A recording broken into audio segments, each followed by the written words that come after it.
Guys, you know your diet has a huge impact on your mood. If you're not eating right, you're probably feeling unproductive and unmotivated. That's where today's sponsor, Kevin Hart's Vita Hustle 1, comes in. It's an all-in-one super drink.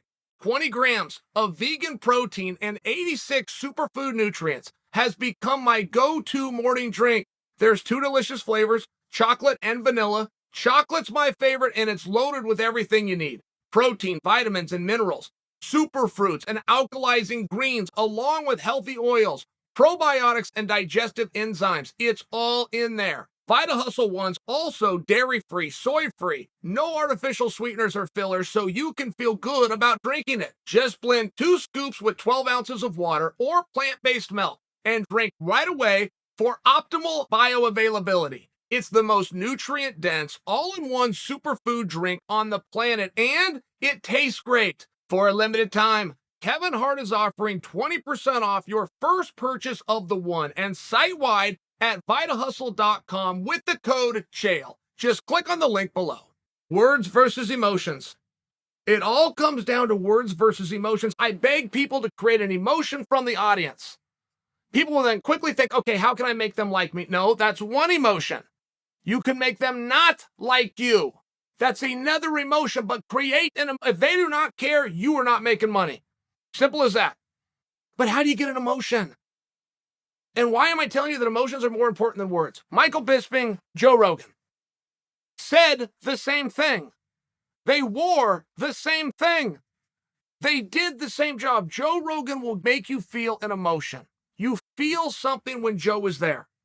And there's this big debate going on. Bisping brought this to our attention. I didn't know that he was getting any kind of flack. Bisping did a fantastic job on one day's notice. But you were missing Joe. And Joe does, I feel it too, guys.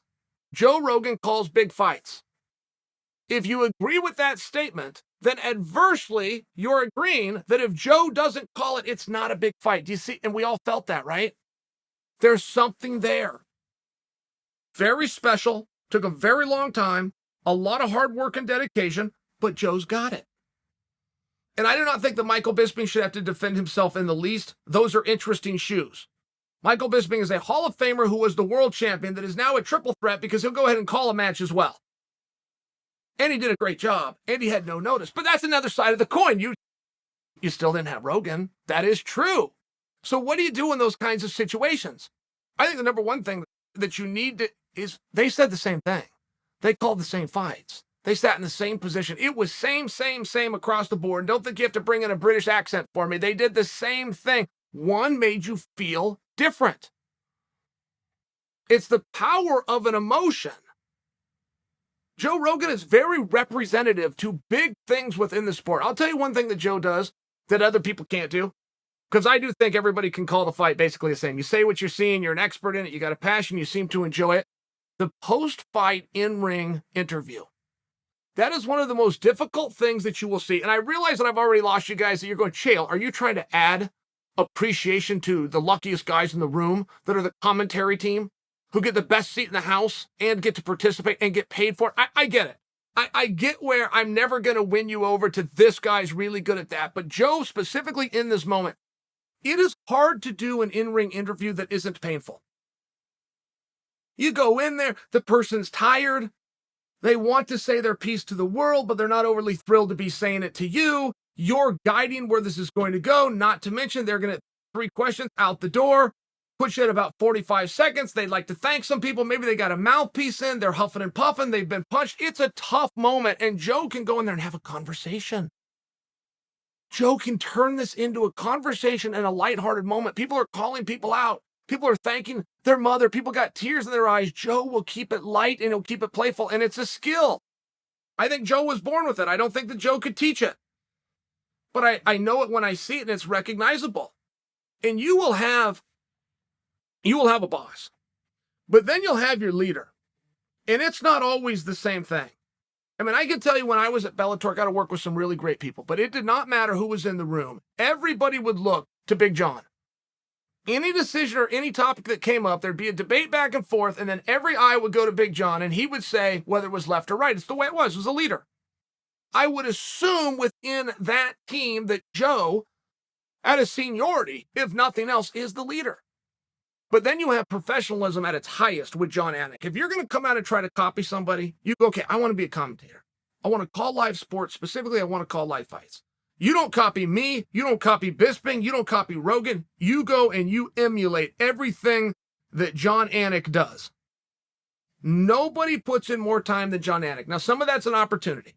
Jon has more opportunities to put in more hours, but either way, that is a very literal statement. Nobody puts in more time than Jon Anik. But nobody can show up more prepared and organized than Jon Anik. Jon is not just on in front of your TV 8 hours a day. He goes back to the hotel. He's still on. He will show up with papers. He'll know that whole stack of papers inside and out. I've looked at I've never seen notes more organized. And I had some really smart kids, science, mathematics classes coming through school. Nobody's more organized than Jon Anik. Nobody's more prepared, and nobody can put in more time. If you want to talk about professionalism, I just got into it with Anik over the weekend. Jon Anik cannot stand when anybody cannot correctly pronounce a fighter's name. It will drive him insane. He will want to reach over and smack you. I can't get a name right. Do you know how hard Nurmagomedov is to beat Magacheryapov? Do you know how hard Stipe Miocic was a hard one at one point? You ever heard Joey Diaz try to say Stipe Miocic? These are tough names.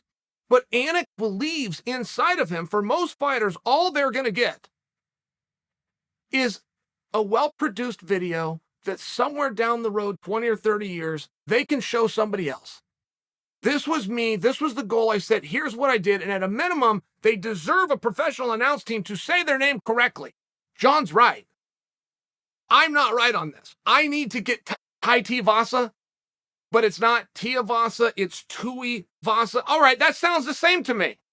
Tuivasa and Tuivasa, I feel like we're saying the same thing, but it's not the same thing. It's not. So you have these guys in all walks, and now Bisping's seeing it. Bisping, I don't think, has ever had to talk about hate before, and he used to get it when he was fighting. He would get it when he was fighting because he was searching for it. I think on this side of the desk, he's going, hey, wait a minute.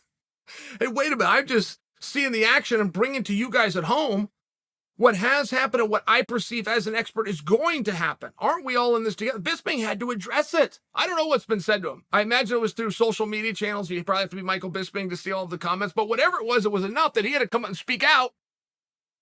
Big shoes. Interesting story. I don't know if I agree. I admit you feel something when Joe's there. I admit that. But I think as far as saying what you see and calling the action, I thought Michael Bisping did a perfect job.